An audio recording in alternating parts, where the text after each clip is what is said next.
എടപ്പാളിലെ ഭീമ ജ്വല്ലറിയിൽ കോടികളുടെ ജ്വല്ലറി നിക്ഷേപ തട്ടിപ്പ് ജ്വല്ലറി ഉടമകളായ രണ്ടുപേർ അറസ്റ്റിലായിട്ടുണ്ട്. അയിലക്കാട് സ്വദേശി അബ്ദുറഹ്മാൻ, വെങ്ങിനിക്കര സ്വദേശി അബ്ദുൽ ലത്തീഫ് എന്നിവരെയാണ് ചങ്ങരംകുളം പോലീസ് അറസ്റ്റ് ചെയ്തത്. അരുൺ അമർനാഥുണ്ട്. അരുൺ, എങ്ങനെയായിരുന്നു തട്ടിപ്പ് നടന്നത്? ആരൊക്കെ ഇരകളായിട്ടുണ്ട്? എന്താണ് ഡീറ്റെയിൽസ്?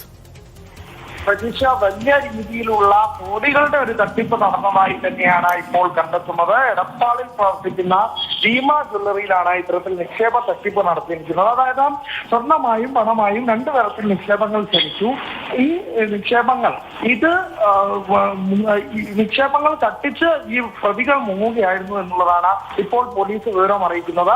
നിലവിൽ 1,18,00,000 രൂപയുടെ പരാതി, പണം തട്ടി എന്ന പരാതിയാണ് ഇപ്പോൾ എടപ്പാൾ സ്വദേശികൾ, എടപ്പാൾ സ്വദേശികളിൽ നിന്നായി 1,18,00,000 രൂപ തട്ടിയെന്ന പരാതിയാണ് ഉയർന്നിരിക്കുന്നത്. പക്ഷേ നിരവധിയായ പേർ ഇപ്പോഴും ഇതിന് പിന്നാലെ പരാതിയുമായി എത്തുന്നുണ്ട് എന്നുള്ളതാണ്. അപ്പോൾ വലിയ രീതിയിൽ ഒരു 30 കോടിയോളം വരുന്ന ഒരു തട്ടിപ്പ് തന്നെ നടന്നതായാണ് പോലീസ് നിലവിൽ സംശയിക്കുന്നത്. ചങ്ങരംകുളം പോലീസ് കേസെടുത്ത അന്വേഷണം ആരംഭിച്ചിരിക്കുകയാണ്. രണ്ടുപേരിപ്പോൾ അറസ്റ്റിലായിട്ടുണ്ട് എന്നുള്ളതാണ്. ഒരാളെ ആശുപത്രിയിലും കസ്റ്റഡിയിൽ എടുത്തിട്ടുണ്ട്. 3 പേരെ കൂടെ, ഈ ജ്വല്ലറി ഉടമകളായ 3 പേരെ കൂടെ ഇനി കണ്ടെത്താനുണ്ട് എന്നുള്ളതാണ് പോലീസ് നമുക്ക് നൽകുന്ന വിവരം. നിലവിൽ അയിലക്കാട് സ്വദേശി അബ്ദുറഹ്മാനും വേനിക്കര സ്വദേശി അബ്ദുൾ ലത്തീഫിനെയുമാണ് ചങ്ങരംകുളം പോലീസ് അറസ്റ്റ് ചെയ്തിട്ടുള്ളത്. പ്രതീക്ഷ.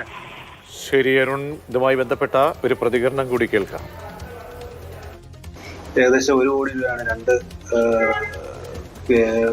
1 കോടി രൂപയുടെ മുതൽ നഷ്ടപ്പെട്ടതിനാണ് 2 കേസുകൾ രജിസ്റ്റർ ചെയ്തിട്ടുള്ളത്. നിരവധി പരാതികൾ വന്നുകൊണ്ടിരിക്കുന്നു.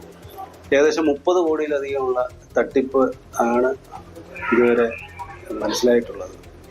ആ കേസിൽ 2 പേരെ അറസ്റ്റ് ചെയ്തിട്ടുണ്ട്.